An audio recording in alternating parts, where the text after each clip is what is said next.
Bel bonsoir tout le monde, non, ça qu'a fait et ça pour soyez syndicat CDMT, qu'a beau compter devant la presse bon matin, et ça, pour porter information à s'oublier, pas la peine, la société Roger Albert Nocibé, les bas représentants personnels sur CTA.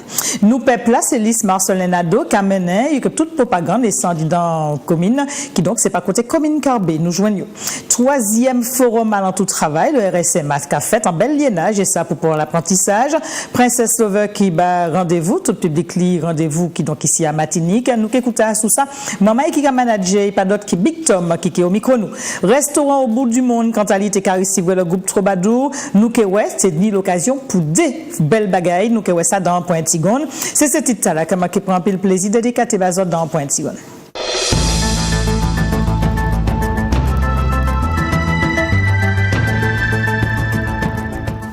En la règle sociale là, avant nous commencer, c'est en manière ou pas ouais. C'est comme ça que grève là viré ready par côté fiseur, qui donc à l'heure auquel nous qu'a parlé, les mamans toujours qu'à beau compter parole, pas d'avoir que grève qui était pour bout et puis en signati, pas bout. Nous qui ni l'occasion de venir à sous mouvement grève à la bazote. Syndicat CDMT, t'es qu'à beau compter devant la presse, et ça pour porter information à s'oublier pas la peine que la direction Roger Albert Nocibé, les bas représentants personnels société A, qui donc nous avons fait un petit coup de dié pas derrière, Fouattala et puis Manuel Amon lui. Le dialogue social reste très tendu au sein de Roger Albert Nocibé. C'est en substance ce que l'on retient de la conférence de presse qui s'est tenue ce matin à l'initiative du syndicat CDMT. En effet, il tenait à dénoncer ce qu'il estime être un acharnement et un harcèlement de la part de la direction de l'entreprise Roger Albert Nocibé, qui resterait sourde aux revendications de ses salariés. L'acharnement est évident en ce qui concerne le délégué syndical de la CDMT, pour lequel une mesure de licenciement avait été décidée. L'autorisation de l'inspection du travail avait été requise comme c'est la loi. Et l'inspection du travail a refusé le licenciement. Que se passe-t-il? La direction Roger Albert attaque cette décision de l'inspection administrative, de l'inspection du travail, devant le tribunal administratif. Les provocations continuent. L'entreprise fait des bénéfices. On les connaît, on connaît leur niveau. Et propose comme augmentation de salaire aux salariés quelque chose qui équivaut à 15 centimes d'euros par jour. Bon, c'est un petit peu une provocation. L'entreprise, et c'est pourquoi nous parlons d'acharnement aussi, remet en cause l'unité économique et sociale, c'est-à-dire la mise ensemble de plusieurs entités qui ont permis que soit mis en place un comité d'entreprise. Donc en remettant en cause l'unité économique et sociale, ils veulent la tête de l'institution qui s'appelle le comité d'entreprise. Il faut arrêter ces provocations, il faut arrêter de vouloir liquider le délégué du personnel, il faut arrêter de vouloir supprimer les instances, ça n'est pas normal. Le syndicat CDMT et les salariés affiliés de Roger Albert Nocibé souhaitent se faire entendre de la direction. Ils n'excluent pas une mobilisation qui prendrait la forme d'une grève. À 3 jours, premier tour élection, la CTM, les conférences qu'abattent la ville qu'on la campagne, et c'est comme ça, nous, peuple là, qui cassillonnait Martinique contre toutes les autres listes, avait posé un moment, par côté Carbet, c'est la Faustine Le Guillard Joignot. Elle a été réunie pour un des derniers meetings de campagne au restaurant La Dacha du Carbet. Marcelin Nadeau a affirmé sa volonté de changement et de réflexion pour un développement de la Martinique. Le problème de la politique, en général, d'ailleurs pas seulement en Martinique, c'est que cette politique est une politique d'autisme. Cette politique est une politique de l'enfermement. Cette politique est une politique de la rupture avec les besoins fondamentaux des peuples. Il y a une chose qu'il faut dire et répéter. Il est fini le temps des hommes providentiels. Il est fini le temps des hommes qui savent tout, qui font tout, qui connaissent tout, qui commandent tout. Il est fini ce temps-là. Nous sommes aujourd'hui dans l'ère de l'intelligence collective, Nous sommes aujourd'hui dans l'ère de la nécessité de la délibération collective. C'est le collectif qui aujourd'hui fait gagner les peuples et c'est à travers la délibération collective que notre peuple pourra gagner son avenir, pourra répondre aux enjeux et à toutes les problématiques qui se posent à lui aujourd'hui. Et ça, nous l'avons compris. Il a également présenté la diversité de ses colistiers. Par rapport à la richesse des gens qui composent cette dynamique, les Péléiens militants, les Bouillonnais, les Pierrotins, les femmes, les hommes, chefs d'entreprise, travailleurs, chômeurs, artisans, enfin il y a de tout. C'est vraiment le peuple et ce sont vraiment des gens de qualité. Certains colistiers étaient présents. Ils ont chacun leur tour présenté leur engagement. Nous avons une mission de sauver notre pays, de porter notre contribution à la lutte contre le changement climatique, à la lutte pour des relations sociales apaisées. C'est parce que j'ai aussi une fibre très écologique. Donc je suis venu vers nous, peuple-là, et là j'ai trouvé des gens fantastiques. La CTM, certainement, ne réglera pas tout. La CTM, en tout cas, pour l'instant, c'est un moyen. Un moyen dont l'objectif est de faire avancer la Martinique. Troisième forum Alentour Travail que le RSMA a mis en place, c'était l'occasion aussi, le spécialiste est venu, qui donc en bel liénage, et ça pour l'apprentissage, pour les jeunes qui viennent apprendre un métier. Jean-Pierre Zabulon, allez joindre. Ce matin était l'ultime étape de la caravane baptisée Lionnage pour l'apprentissage. Cette caravane est passée par plusieurs communes en Martinique et cette dernière étape était réservée au RSMA. Alors pourquoi ? Parce que nous avons beaucoup de jeunes qui connaissent assez peu la formule de l'apprentissage pour continuer leur formation à l'issue de leur passage au RSMA, formation qui peut s'avérer extrêmement payante pour eux parce qu'elle est concrète et fait la part belle au savoir-faire manuel qu'on leur enseigne ici. Nous avons déjà de très bons rapports avec les différents CFA parce qu'une partie de nos jeunes, puisque le diplôme reste malgré tout important dans le cadre de l'insertion, les gens sont quand même plus facilement recrutés avec un diplôme et nous avons beaucoup de jeunes qui après leur formation préqualifiante et pré-certifiante au RSMA désirent poursuivre leur formation pour avoir un diplôme, gage d'une insertion facilitée par la suite. Et nous avons de très bonnes relations avec les différents CFA et notamment avec le CFA de l'URMA. Nos dynamiques, nos cursus sont absolument complémentaires. C'est-à-dire qu'ils font une formation socio-professionnelle ici au régiment, la plupart du temps non qualifiante, et ensuite passent au CFA pour trouver un patron et une formation basée sur l'alternance, sur l'apprentissage. Donc il leur offre à la fois une rémunération et une formation solide basée sur une expérience concrète. Et c'est ça qui est important. Parce que comme nous avons souvent affaire à des jeunes qui ont été un petit peu échaudés par les bancs d'école, il s'agit de faire la part belle à la formation pratique, guidée en plus par un patron qui est un petit peu la voie de l'autorité et qui offre une formation plus personnalisée, plus guidée, plus facile et donc gage d'une meilleure réussite et en tout cas d'une plus grande assiduité. Un CFA qui est la suite logique du RSMA qui semble plaire aux jeunes et qui leur rapporte du succès en général.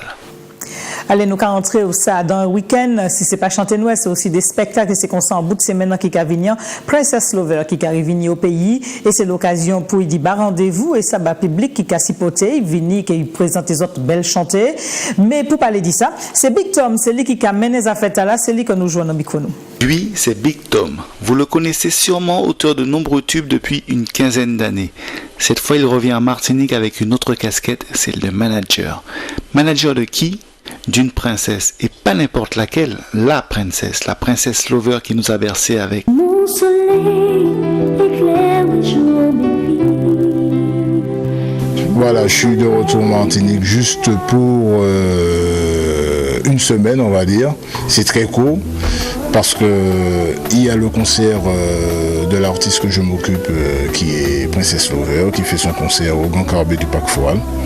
Donc c'est le samedi 5 décembre, donc samedi à partir de 20h au Grand Carbet du Parc Foal. Elle fait son concert, c'est-à-dire c'est une première ébauche de ses 25 ans de carrière qu'elle est en train de préparer pour d'ici la fin de l'année 2016. Donc Ce concert-là, c'est la première partie du grand concert qui viendra après par la suite. Il y aura des décos, il y aura beaucoup de danseurs, beaucoup de feats, il y aura beaucoup de choses à voir, beaucoup de surprises. Et ce sera un bon moment convivial, donc on va rire, on va pleurer. Connaissant la chanteuse, les gens ne seront pas déçus.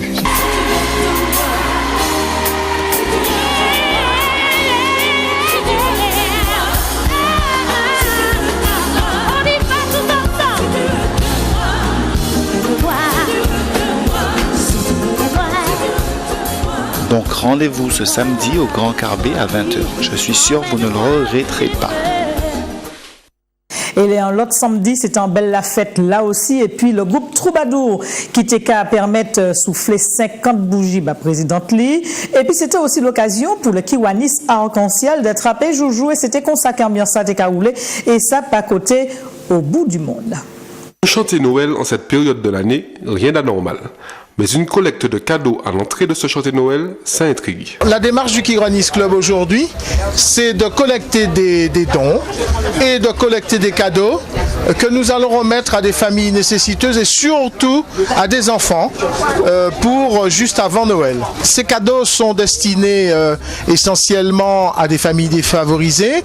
Nous récoltons auprès des CCAS de certaines communes le nom de ces familles et afin de pouvoir les rassembler autour d'un arbre de Noël qui aura lieu autour du 19 décembre.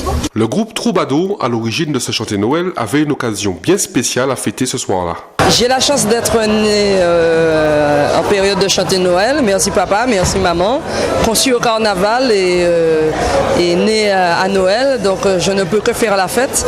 Et ce soir, nous sommes au bout du monde avec une foule immense qui est déjà impatiente de chanter Noël avec nous parce que ce soir, ce sera un très très grand chanter Noël. La foule a répondu présente. Une soirée, un DJ, un groupe sonorisé par des techniciens, les chanters Noël ont bien évolué.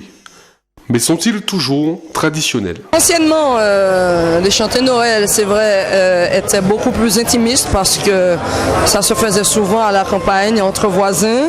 Et voilà, les voisins, c'était 20, 30, 40 personnes, familles réunies. Et donc très souvent, un des voisins tuait un cochon et ce cochon servait à nourrir toute l'assistance. Maintenant, les chanters Noël ont connu un tel essor que c'est des centaines et des centaines de personnes qui viennent chanter Noël. Avant, c'était un tibois, un tambour, un chacha. Et bien maintenant, c'est le piano, le synthé, le saxophone et plein d'instruments harmoniques qui s'y mêlent et qui donnent cette chaude ambiance. Une ambiance exceptionnelle était au rendez-vous. Nos chanters Noël d'aujourd'hui sont de vrais spectacles à part entière. C'est un reportage signé Yannick Granier, William Zali et puis Giovanni Shellman. Et puis invitez-nous, c'est nous qui salué Daniel Diaz, bel bonsoir. Nous qui rappelé que c'est vous qui a assemblé alentour en lot motard. Et ça depuis combien d'années à présent? C'est la 14e édition, nous avons fait commencer depuis demain, oui. Parce que c'est le 4 et le 5, le défi des motards pour la FM Téléthon, le défi des motards, 34 communes en 34 heures. Voilà, donc ça c'est un défi. C'est 34 communes en 34 heures. C'est le plus grand défi de la FM Téléthon, organisé par Angèle Tim. Oui. Alors, on va dire aux gens de rappeler ce soir rapidement, le dernier délai, c'est 21h, ou demain matin, ils peuvent encore rappeler, mais la secrétaire... Là, le rappeler, c'est pour qui ça? Le rappeler, c'est pour les réserver, parce qu'il faudra réserver pour faire partie de la caravane, parce que c'est une grande caravane assez complexe à mettre en place. Il faut quand même qu'ils réservent pour qu'on puisse savoir combien de personnes qui seront dans la caravane. Ça va être le samedi et le vendredi en même temps. Alors, le numéro de téléphone, il ne faut pas oublier de le faire, c'est le 34 12 90. Ça, c'est pour réservation. Alors, les gens venus pour réserver, ni aussi des règles à respecter. Alors ça, on fait appel au président des clubs déjà, puisque c'est pas que Angèle Tim qui organise, c'est avec l'ensemble des clubs. Et puis encore, il y a aussi l'association Agir sans voir de Félix Zerpoué qui sera présent avec nous. Et tous les motards qui veulent pas faire partie de la caravane doivent s'inscrire déjà auprès de leur club, mais après, s'ils peuvent faire, les motards individuels s'inscrivent directement auprès de la secrétaire Dominique Mira au 34 12 90. Alors, et les motards doivent être en règle? Alors les motards, c'est une logique. Les motards de très près, parce qu'il y a quand même la délégation de la sécurité routière qui organise cela avec nous, qui est avec nous. Alors c'est pas rouler pour n'importe quoi. Certes, on roule dans le cadre du Téléthon pour récolter des dons sur la voie publique, ce qui est pour le Angel Team la seule association qui a l'autorisation de prélever des dons ou de faire des dons sur la voie publique par arrêté préfectoral, sinon c'est condamnable par la loi. Absolument. Tout le monde le sait. Alors soyez prudents, soyez vigilants. On doit avoir un t-shirt jaune, plus un badge. Surtout pas personne de l'argent. Déjà personne individuelle. On soit toujours par 2 motos ou 3 motos. Alors, ce qui va être ça qui est fait? Alors, on va commencer dès demain à 11h, rassemblement directement devant l'église de Saint-Joseph pour un départ à 13h30, direction Fort-de-France. Fort-de-France, on va commencer la collecte de dons et après on va à Fort-de-France? À Fort-de-France, à côté de l'hôtel de ville de Fort-de-France. Et puis après, le départ officiel sera donné à 15h30, direction le Nord-Caraïbes, en allant jusqu'au Prêcheur pour revenir à Saint-Pierre. Pourquoi jusqu'au Prêcheur? En allant au Prêcheur, parce que bon, c'est vrai. Je fais la réflexion tous les jours à tout le monde. En allant au Prêcheur, après on revient Fonce-Denis, Mont-de-Rouge, on redescend, direction Gand-Rivière, on restera là un petit moment avec la commune de Gand-Rivière, on revient sur le Macouba, et après, samedi matin, on repart de Macouba, direction Fort-de-France, en passant par Sainte-Anne, tout le nord Atlantique, le centre, le Robert, toute la ville, et après, on va se retrouver au Trois-Îlets. Et au Trois-Îlets, il y aura la SMERA qui sera déjà là, jeunes étudiants, qui vont envahir le bourg des Trois-Îlets, la pointe du bourg, et nous on sera dans le rond-point, et après on repart avec tout le monde. Alors on va demander aux automobilistes d'être très vigilants, parce que je pense que la caravane cette année sera très importante, Gisèle, parce que on a travaillé depuis l'année dernière, on travaille dessus. Alors c'est pas en 15 jours on met en place. C'est pas 10 motos qui gagnent. C'est pas 10 motos, on sera en gros 60, voire pas mal 70 motos. Alors non seulement on va rouler de nuit, on va demander aux automoteurs de pouvoir avoir tous leurs équipements de nuit, gilets et consorts, tout ce qu'il faut pour être mieux vu, et ne pas mettre les feux de détresse quand ils roulent en groupe, parce que ça gêne le moteur qui est derrière. Et une fois que ça sera fait, on aura le privilège quand même de pouvoir se reposer pendant 2 heures et après reprendre la route. Et qu'il pleut, on espère que Dame Nature sera présent avec nous, puisque j'ai entendu la météo. On touche du bois. Et puis, on remercie déjà Zouk TV qui nous permet la possibilité, on va dire, au pied levé, de pouvoir faire passer l'émission. L'essentiel, c'est que ça passe. Et tous les gens qui veulent nous contacter, si vous avez oublié de nous donner des dons lors du passage du Téléthon, vous avez encore un numéro de téléphone, c'est le 3637, pour faire des dons juste pendant toute l'année.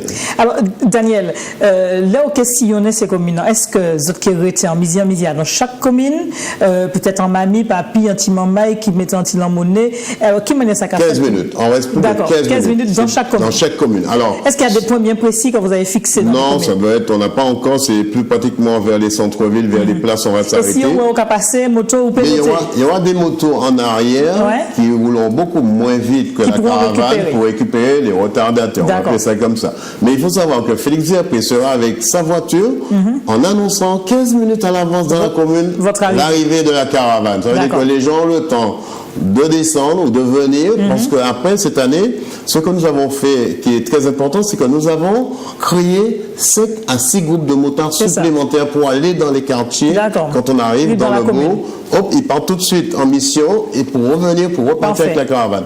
Alors c'est beaucoup de travail cette année. On remercie tous ceux qui ont collaboré avec moi et avec l'ensemble du comité pour ce travail, parce que c'est pas des chefs motards, faut dire. Alors 36, nous allons rappeler 36 37, c'est le numéro de téléphone. C'est le numéro de téléphone de la FM. De la FM. Et puis, que pour nous, il faut qu'on fasse le 34 12 90. C'est un portable 06 90 34 12 90. C'est le seul numéro de téléphone pour pouvoir contacter la secrétaire Dominique Néra. Alors, je rappelle que ceux qui ne peuvent pas prendre le départ à 11h pour des raisons professionnelles, ils pourront prendre le départ dès qu'ils quittent leur travail, même si c'est 1 heure, ils viennent, c'est toujours bénévolat. Ou le samedi, c'est pareil. Ceux qui travaillent après, ils vont voir avec le parcours, soit demander à Zouk TV où sont, à quel ou encore le numéro de téléphone que vous avez. Ou encore le numéro de téléphone, mais pendant qu'on roule, je pense que ce téléphone ne va pas fonctionner pendant qu'on roule.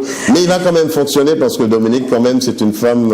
On va toujours trouver. La technique évolue. La technique et savoir où vous êtes. Et on va savoir où on est parce que tous les médias sont avec nous. On les remercie. Et puis on remercie tous les Martiniquais qui, on pense, cette année, sont encore 3 fois plus généreux que l'année dernière. Voilà, on rappelle quand même que pour l'AFM, le Téléthon, c'est ce qui est important, c'est pour la recherche. C'est pour la recherche, c'est pour la maladie, la myopathie et la recherche. Et puis, vous savez, hein, ça n'arrive pas qu'aux autres.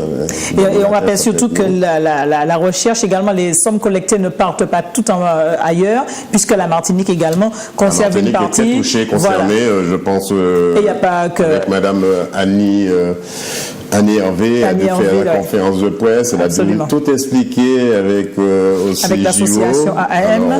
Et puis toutes les maladies qui sont génétiques. Toutes les maladies, puisque bon, c'est vrai, c'est difficile de décrire avec le peu de temps que nous avons les maladies, mais il y a beaucoup de maladies. Alors tout ce que je peux vous dire, faites comme vous donc, soyez généraux, 36 37, le numéro de téléphone 34 12 90, ou sinon vous arrêtez à côté de la route, vous nous attendez, on va démarrer de Fort-de-France à 15h30. Et on ira à Grand-Rivière. Alors, pas dire juste, on ira à Grand-Rivière. Et on redescendra à Saint-Anne. Et on redescendra par Fort-de-France. Alors, on va terminer pratiquement à la Galeria. Non, à la Galeria d'abord. C'est là qu'on fera souvent plus de dons, puisque tout le monde va se retrouver là. On va envahir la Galeria. Et puis après, on va en direction de la Villa Chantecler. Et fin de l'opération, 21h. Parfait. Merci, Daniel. Merci à toi. Et puis, bon courage. Et puis, il faut garder les yeux ouverts. Merci beaucoup. Allez, merci également tout le monde qui prend en garder nous. On va dire belle merci à tous qui suivent nous, toute l'équipe là qui est de me présenter les autres ça qu'a fait là. Nous allons prendre langue pour demain. Si bon Dieu l'est. Allez, en l'autre découverte de la nuit tout le monde.